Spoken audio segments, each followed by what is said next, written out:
जय जगन्नाथ सांग माने आम झील मैंने बाहर सारा पर आमको कौन फ्री टाइम मिले आपड़ जिते भी चाहतु कि आज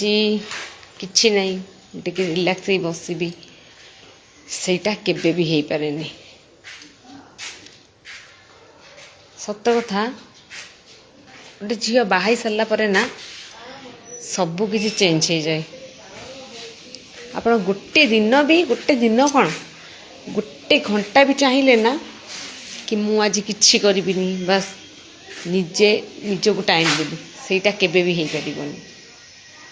ए मो कथा देखुना मु आज भाविली आज किछि नहीं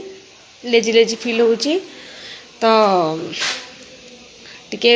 बस एमती बसबी निज को टाइम देबी किंतु नहीं आज देखला मोर अधिक काम से भी बहुत लोक घरे घरे शुणुवे तमें हाउस वाइफ माने तुम कम कौन किछि नहीं खाली रोषे किंतु से गोटे कम भी घर क्या कुछ करिया पड़गले ना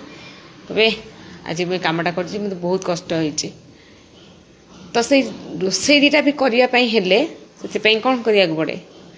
परिबा काटिया पड़े बाटन बाटिया पड़े बासन माजिया पड़े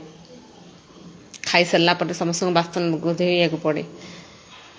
तो घर संभाला कौन एत सहज। तो जो मैंने कहते हाउस वाइफ मानकर किसी भी काम नहीं तो थोड़े निजे से कामटा कर देखु हाउस वाइफ मानकर प्रकृत में काम अच्छी ना से माने केवल घरे रेस्ट नौ थे केवे चिंता कर देखिए।